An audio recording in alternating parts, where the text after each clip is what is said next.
তো আজ আমরা ডিসকাস করব ভেরিয়েবলস ইন পাইথন। তো সবার প্রথমে আমরা অ্যানাকোন্ডা নেভিগেটরটা লঞ্চ করব। অ্যানাকোন্ডা নেভিগেটরের মধ্যে যে জুপিটার নোটবুক অ্যাপ্লিকেশনটা রয়েছে সেই অ্যাপ্লিকেশনের মাধ্যমে আমরা আগের পর্বে পাইথন প্রোগ্রাম লেখা আরম্ভ করেছিলাম। তো আমরা প্রিন্ট স্টেটমেন্ট, যে পাইথন স্টেটমেন্ট যেটাকে বলে প্রিন্ট স্টেটমেন্ট কিভাবে লিখতে হয়, এবং কিছুটা আমরা ডেটা টাইপ নিয়েও আলোচনা করেছিলাম, যে ইন্টিজার্স, ফ্লোটিং পয়েন্ট নাম্বার এবং স্ট্রিংস নিয়ে আমরা আলোচনা করেছিলাম। তো এইবার জুপিটার নোটবুকটাকে আমরা আবার লঞ্চ করছি।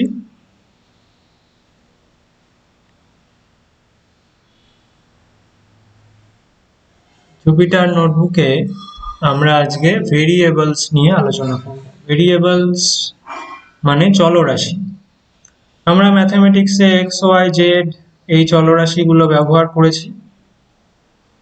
আচ্ছা, তো এই যে প্রোগ্রামটা আমরা লিখেছিলাম গতকাল লাস্ট ভিডিওতে, যে মাই ফার্স্ট পাইথন প্রোগ্রাম, এটার উপরে আমি ডবল ক্লিক করছি, তাহলে নতুন ট্যাবে আমার আই পাইথন নোটবুকটা খুলে গেল।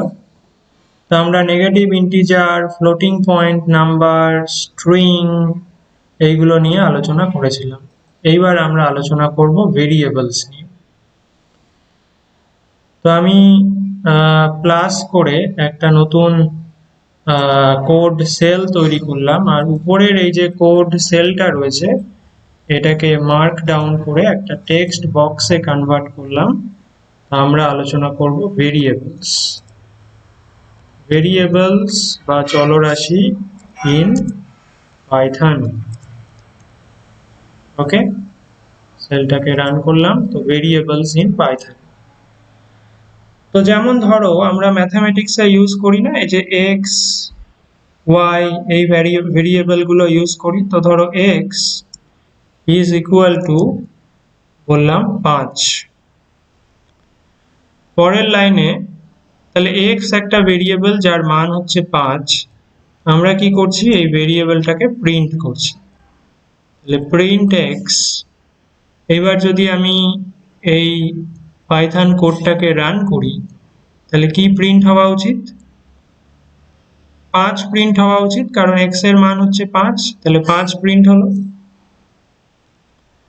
এইবার মনে করো আমরা প্রিন্ট করছি প্রিন্ট এক্স প্লাস 10, তাহলে এক্স এর সাথে 10 যোগ করলে কত হবে? 5 আর 10 এ 15, তাহলে এক্স প্লাস 10 করলে 15 হবে, তাহলে 15 প্রিন্ট হলো।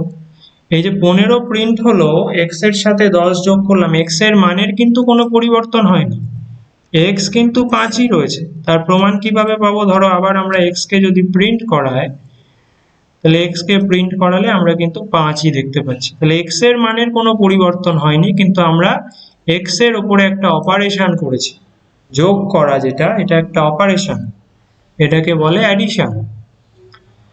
তো পাইথনে এরকম অনেক অপারেশন আমরা দেখতে পাবো, যে কোনো প্রোগ্রামিং ল্যাঙ্গুয়েজ ইউজ করো না কেন, পাইথন, সি, জাভা, এই বেসিক অপারেশন গুলো কিন্তু সব প্রোগ্রামিং ল্যাঙ্গুয়েজে দেখতে পাবে। Addition, subtraction, division, multiplication, modular division, এইভাবে অনেক অপারেশনস রয়েছে আমাদের পাইথন প্রোগ্রামিং ল্যাঙ্গুয়েজে, আমরা সেইগুলো অবশ্যই আলোচনা করব। তো এখন দেখবো যে ভেরিয়েবলের নাম দিলাম এক্স, আমাদের ভেরিয়েবলকে কিন্তু সুন্দরভাবে নামকরণ করতে হবে।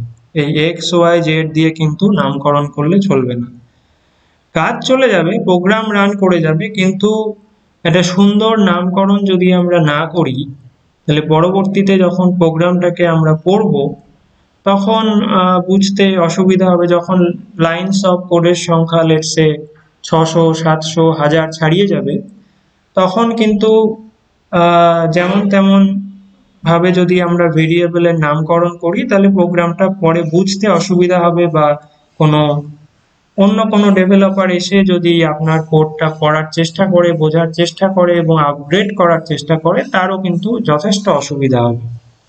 তো একটা সুন্দর ভেরিয়েবলের নাম আমাদের লেখা প্র্যাকটিস করতে হবে। তো কিভাবে আমরা একটা ভেরিয়েবলের নামকরণ করতে পারি, নোমেনক্লেচার অফ আ ভেরিয়েবল, সেটা আমরা করব এইভাবে। ভেরিয়েবলের নামকরণ করার সময় আমরা অ্যালফাবেট, ডিজিট এবং আন্ডারস্কোর ইউজ করতে পারি। ধরো একটা ব্যক্তির এজ হচ্ছে, বয়স 25 বছর, তাহলে লিখতে পারি এজ ইজ ইকুয়াল টু 25। তাহলে এজ হচ্ছে একটা ভেরিয়েবল। এইবার আমরা এটাকে ধরো বললাম যে আমার এজ, মাই এজ ইজ 25, তাহলে আমি লিখতে পারি মাই এজ, বা মায়ের পরে একটা আন্ডারস্কোর দিয়ে দিচ্ছি, দুটো ওয়ার্ডের মধ্যে একটা আন্ডারস্কোর দিয়ে গ্যাপ তৈরি হলো, তাহলে পড়তে সুবিধা হবে। তাহলে my age is equal to 25। তাহলে মাই এজ এটা কিন্তু একটা ভেরিয়েবল নেম। তাহলে এই ভেরিয়েবল নেমটা বানাতে গেলে, বানানোর জন্য আমরা অ্যালফাবেট এবং আন্ডারস্কোর ইউজ করলাম। ধরো দুটো ব্যক্তি আছে, একটা ব্যক্তির এজ হচ্ছে 27 আর একজনের 37, তাহলে আমরা লিখতে পারি age 1 is equal to 27, age 2 is equal to 37। তাহলে এজ 1, এজ 2, তাহলে আমরা এই ভেরিয়েবল, এটাও একটা ভেরিয়েবল, যার ভেরিয়েবল নেমটা বানানোর জন্য আমরা অ্যালফাবেটের সাথে ডিজিট ইউজ করেছি, এখানে আমরা আন্ডারস্কোর ইউজ করেছিলাম। তাহলে আমরা কিন্তু এই তিন প্রকার জিনিস ইউজ করতে পারবো। একটা হচ্ছে অ্যালফাবেট, সেকেন্ড হচ্ছে ডিজিট, আর থার্ড হচ্ছে আন্ডারস্কোর। তাহলে দেখো যে যেই সেলটাকে রান করছি আমি, কোনো প্রিন্ট স্টেটমেন্ট দিইনি বলে কিছু প্রিন্ট হয়নি।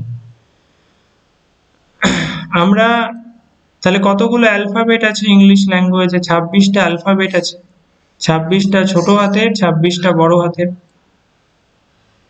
আর ডিজিট কতগুলো আছে?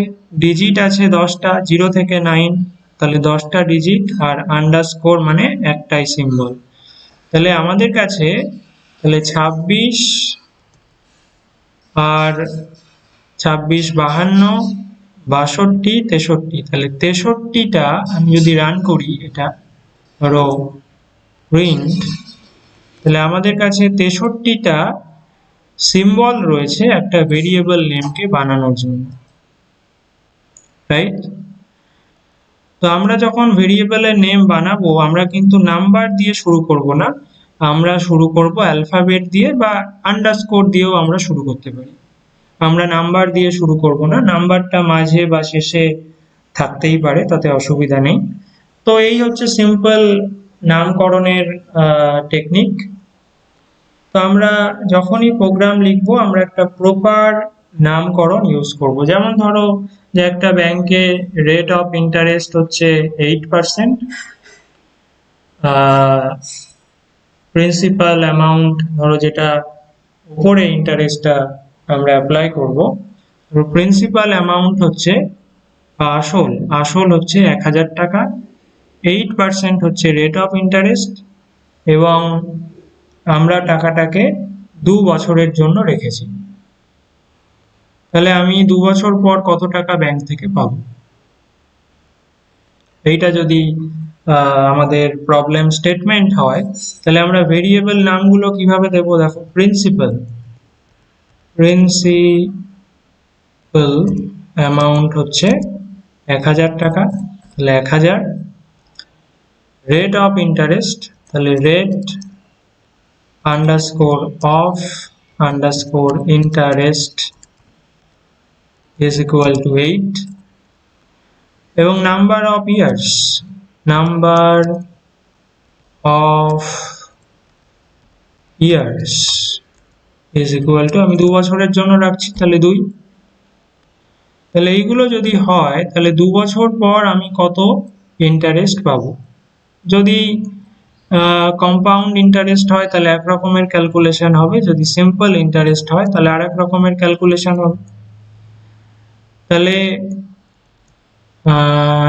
যদি সিম্পল ইন্টারেস্টই আমরা ধরি, তাহলে কি আছে ফর্মুলা? প্রিন্সিপাল অ্যামাউন্ট যা আছে আসল into rate of interest into number of years by 100, এটাই হচ্ছে ফর্মুলা। তাহলে প্রিন্সিপাল আসলের সাথে আমরা রেট অফ ইন্টারেস্টটাকে মাল্টিপ্লাই করব, তাহলে rate of interest into number of years divided by 100। তাহলে এই যে অ্যামাউন্টটা আমরা পাবো এটাই হচ্ছে 2 বছর পর আমার সুদ যেটা আমি পাচ্ছি সিম্পল ইন্টারেস্টে। তাহলে আমি যদি সেলটাকে রান করি তাহলে কত পাচ্ছি 160 টাকা। তাহলে 2 বছর পর এই অ্যামাউন্টের উপরে আমি 160 টাকা সুদ পাবো যদি সরল সুদে আমি হিসেবটা করি। তো এই হচ্ছে ভেরিয়েবলস, এবং আমরা ভেরিয়েবলের প্রপার নামকরণ করেছি এবং ভেরিয়েবলের উপরে আমরা একটা অপারেশনসও করলাম, অনেকগুলো অপারেশন রয়েছে এখানে। Okay, so this is all about variable naming in Python. এবং এরপর আমরা দেখব যে ডেটা টাইপস নিয়ে। আমরা অলরেডি ইন্টিজার এবং স্ট্রিং নিয়ে আলোচনা করেছি, ফ্লোটিং পয়েন্ট নাম্বার নিয়েও আলোচনা করেছি। তো আমরা এই জিনিসগুলো নিয়ে একটু আলোচনা তো আরো করব, বিকজ এর উপরে অনেক রকমের অপারেশনসও রয়েছে, ফ্লোট ডিভিশন, মডিউলার ডিভিশন, এরকম বেশ কিছু অপারেশনস রয়েছে। তারপর আমরা চলে যাব লিস্ট, টাপলস, ডিকশনারি, সেটস, এইরকম কমপ্লেক্স ডেটা টাইপের উপরে। ওকে, সো থ্যাংক ইউ।